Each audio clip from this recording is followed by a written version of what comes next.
Hi, I'm Dan McLellan, your Chargers CBS Sports Rapid Reporter. It's my job to give you detailed information about the San Diego Chargers nearly every single day via the Rapid Reports. At the end of the week, I'll take out the top 5 reports to compile 5 things that you should be looking for in the week's game to come. This week, the San Diego Chargers take on the New England Patriots. Both teams are 1-0 and both teams have a very dynamic offense. This should be one of the best games of the week. Let's take a look at some of the more important Rapid reports this week.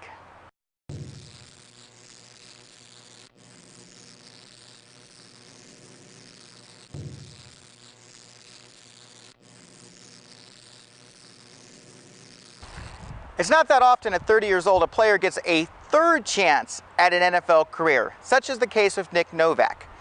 Nick would argue that his all-time percentage of 59.2%, making 19 of 30 field goal attempts, is too small of a sampling to really give him a fair average. Also, Nick says that he's a better kicker now at the age of 30 than he was the last time he played in the NFL.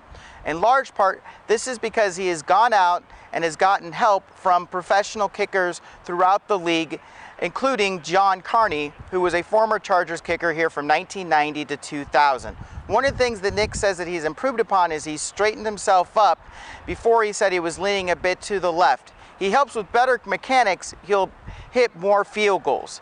It may become a critical part in this week's game because the last time the Chargers played the Patriots, the final score was 23-20. So one field goal could be the difference in this week's game.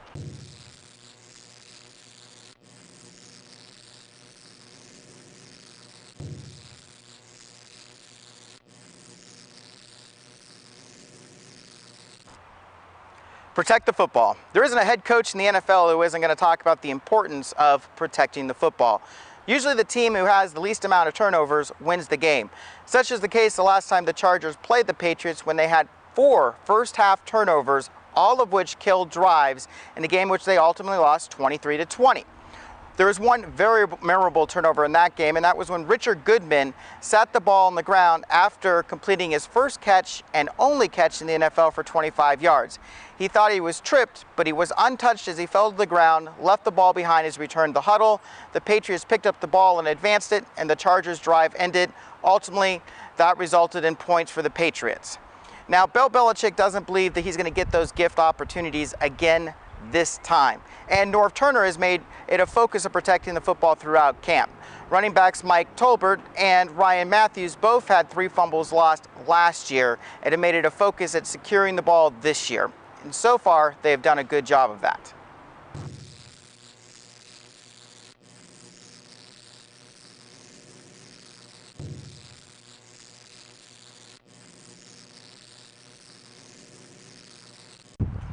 There are 3 Chargers players to really keep an eye on this week, and that's Larry English, Vaughn Martin, and Patrick Creighton.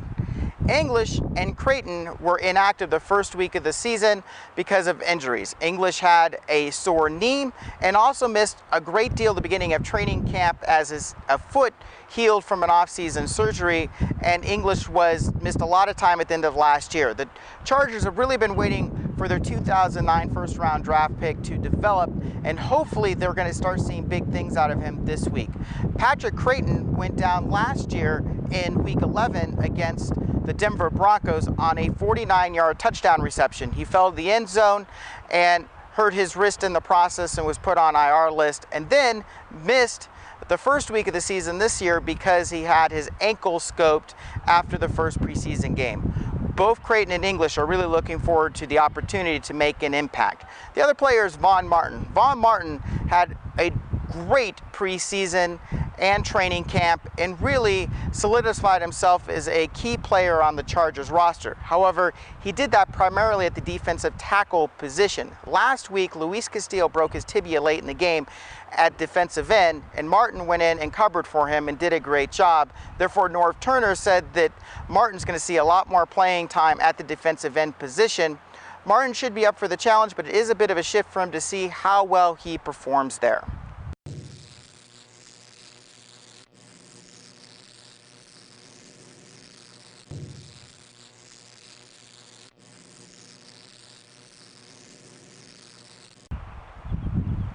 Can the Chargers shut down Tom Brady and his no-huddle offense? That has been the talk all week around the Chargers complex.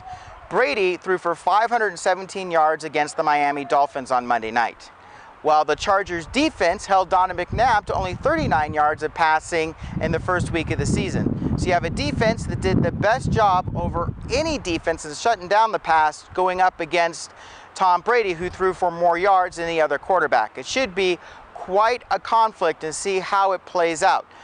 Tom Brady went to the no-huddle frequently on Monday night when getting all of those yards. He went to his two tight ends regularly, and that will be really the key component for the Chargers defense. Can they survive the no-huddle?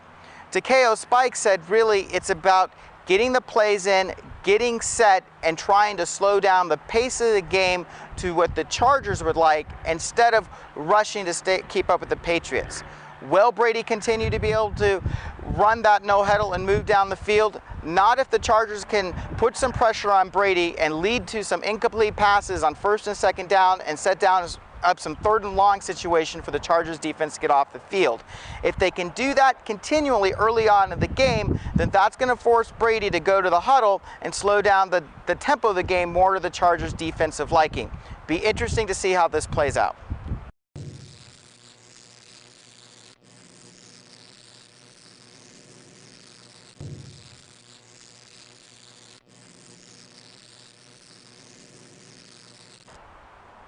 Philip Rivers versus Tom Brady, classic NFL matchup. But before you start thinking the ball is going to go flying way down the field, which may or may not happen in this game, the reality is these two quarterbacks are very good in their short game passes.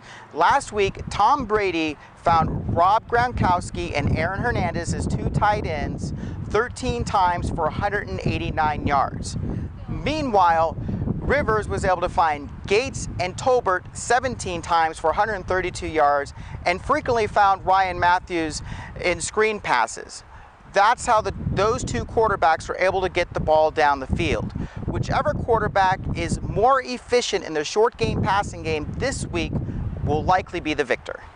Once again, I'm Dan McLellan, your Chargers Rap Report. Please visit CBSSports.com every single day to get the latest information on your San Diego Chargers.